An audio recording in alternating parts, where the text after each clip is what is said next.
final Lincoln issue of the 2009 Lincoln Bicentennial 1-cent program.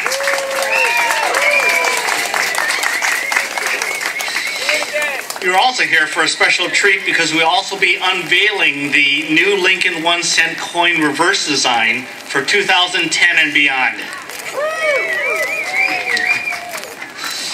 I'm happy to be here with you all in our nation's capital to celebrate the fourth 2009 1-cent coin honoring the Lincoln Presidency.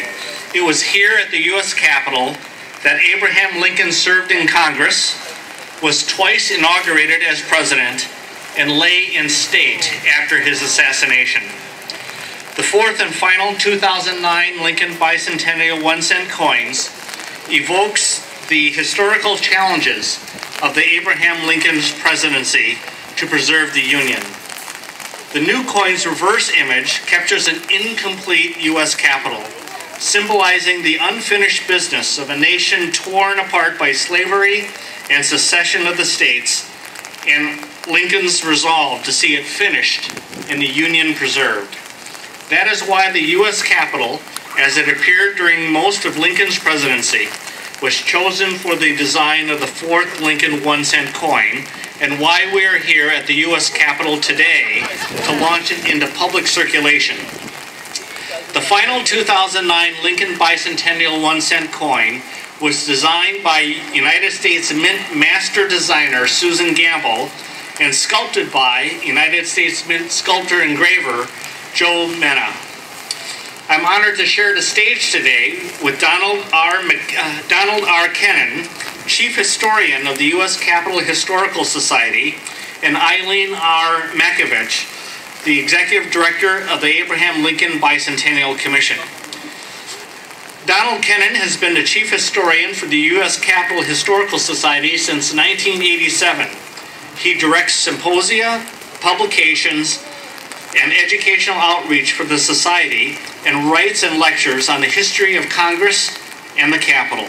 He is the editor of a series called Perspectives on the Art and Architectural History of the United States Capitol. Please welcome Donald Kennan. Thank you, Director Moy. It's a pleasure to be here. It is altogether fitting and proper that the reverse of this new Lincoln penny features the image of the United States Capitol as it appeared on March 4th, 1861, when Abraham Lincoln took the oath of office as the nation's 16th president on its East Front steps. As Lincoln's inaugural speech invoked the better angels of our nature in a futile attempt to avert civil war, the unfinished Capitol stood mute testimony to the pending crisis. The Capitol was still a work in progress, just as the Union it represented was still an experiment in representative self-government, the last best hope of earth, as Lincoln would so eloquently state. The coin's design reminds me of how the Capitol appeared to Union soldiers in the initial days of the Civil War. In April of 1861, as some of those first troops approached Capitol Hill, one of them recorded, "We marched up the hill, and when the dust opened, there was our big tent ready pitched. The Capitol was to be our quarters, and I was pleased to see that the top of the dome had been left off for ventilation." The Capitol would house as many as 3,000 soldiers during the early months of the war. Bakeries in its basement would bake bread for troops quartered throughout the capital city. And the rotunda would become a hospital for the wounded after two bloody battles in 1862. The Capitol appeared to have its top left off because the previous inverted teacup-shaped copper wooden dome had been removed in 1856. The construction of its new cast iron dome, designed by Capitol architect Thomas U. Walter, would not be completed until the end of 1863, when it was crowned by the Statue of Freedom that you can see behind me on top of the dome. Fittingly, construction of the dome was a collaborative effort involving the commercial iron foundries of the North that contracted to supply the cast iron materials. the hundreds of laborers, craftsmen, and iron workers who conducted the work, the civilian architect, Walter, and the supervising engineer, Captain Montgomery C. Meigs of the Army Corps of Engineers, who supervised and devised an ingenious system to hoist nearly 9 million pounds of ironwork needed to construct the dome. A marvel of both engineering, ingenuity, and architectural design, the dome rose to its 288-foot height during the Civil War as a testimony to national unity and resolve.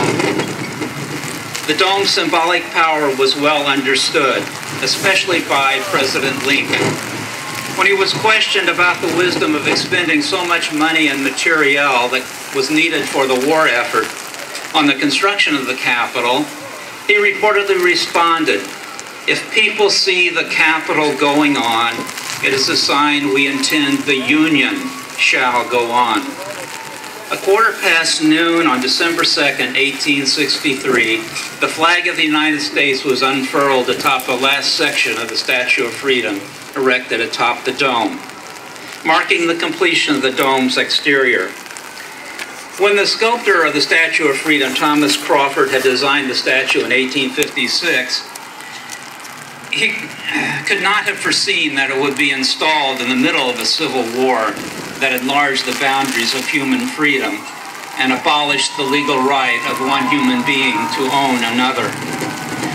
Nor could Crawford have known that one of the principal workmen who would cast the statue in bronze would be a District of Columbia enslaved man, Philip Reed, or that Reed would be a free man by the time the statue was installed on the dome. It is not known if Reed was present when the Statue of Freedom was installed, nor what his thoughts might have been about the dome and its symbolism. I think they may have been somewhat similar to that of another American, the poet Walt Whitman, who tended the war's wounded in the Capitol. Just a few days before Lincoln's second inaugural in March of 1865, Whitman wrote, "Tonight I have been wandering a while in the Capitol, which is all lit up. The illuminated rotunda looks fine. I like to stand aside and look a long, long while up at the dome. It comforts me somehow." The design of this Lincoln penny reminds us that the Capitol of Philip Reed, Walt Whitman, and Abraham Lincoln is our Capitol. That their struggle to extend human freedom and preserve government of the people, by the people, and for the people is our duty as well. And we too can look up at the Capitol dome and somehow be comforted by its symbolic reaffirmation of national unity, purpose, and resolve. Thank you.